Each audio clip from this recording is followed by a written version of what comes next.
Good morning. You know, it's interesting. When you go to a hotel, the doorman, the valet, park your car. You usually give them a nice tip, at least a couple of bucks. Then they take your luggage up. When the guy brings the, luggage to your room, you give him an even bigger tip, maybe $5 or $10. But then you stay in the hotel for a couple of days, sometimes a week, even longer.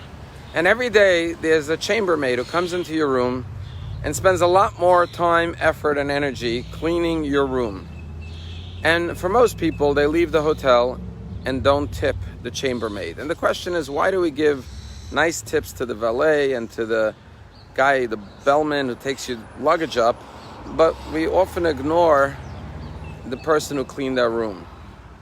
And one of the answers, obviously, is that the bellman, you're going to have to face him every time you enter and exit the hotel room. The valet guy, you're going to have to see him also. But the chambermaid is someone who is faceless. You do not see them. And it's only human nature that if you don't see someone, you often take for granted and fail to appreciate what they've done for you. In life, too often, there are so many people who are unsung heroes, people who do not get recognized.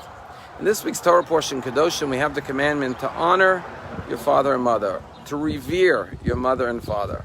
And then in the very same verse it says, and keep the day of Shabbos. And our rabbis ask, what's the connection between revering your parents and keeping Shabbat? And the answer is, our rabbis say, is that there are three partners in the creation of every child. A father and a mother who create the body biologically, and God who instills the soul into the child. And therefore the Torah says, just like you have to revere and honor your mother and father for giving you life and creating you, remember to keep the day of Shabbat holy. The day of Shabbat reminds us that God created the world in 6 days and rested on Shabbat. And so therefore by keeping Shabbat, we are honoring the third parent, the third partner. The problem is that third partner, God, is invisible. He is faceless. He doesn't have a body, so we can't physically honor God. And therefore, we often forget to show him the proper honor and appreciation. But perhaps there's a way that we could all show honor to God constantly. You know, there's a parable given about honoring your parents, about a poor man who came to a rich man. He said, I'm down and out. Can you loan me $100,000? I want to invest it and start a business, and I'll pay you back. The rich man was very kind. He said, I'll give you an interest-free loan whenever you can, pay me back. He lends him the $100,000. A couple of years later, the poor man comes back to the rich man and says, thank God, I've been very successful. I've made millions of dollars. Here's the $100,000. The rich man says, no, thank you. I don't want the money back. He said, what do you mean? You loaned it to me. He said, what I want you to do is find someone else who needs a loan and pay it forward. You know, when a child's born, the parents spend a lot of money raising the child.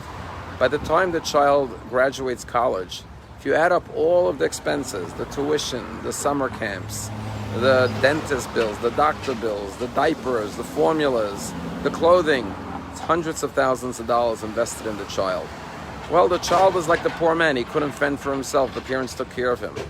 Now, when the child goes off and earns money, just like they pay back their college loans, why don't they go back to their parents and say, okay, here is payment for all the money you spent on raising me? And the answer is quite obvious. The parents don't want the money back. What they say to their child, in effect, is just pay it forward. God willing, you'll have children. Give us grandchildren. And shower them with the same love and affection and devotion, and spend on raising them properly with giving them the finest education. And by paying it forward, you will pay us back. And the same thing is with God. The best way to pay back God for giving us the blessing of life is by sharing that blessing with others. Every time we help another person and we share the blessing of generosity, kindness, love, and we give life to another person, we are repaying God for the blessing of life that he gave us. So next time you have an opportunity to help someone in need, think of Hashem and what he gave you and pass that life forward. Have a wonderful day.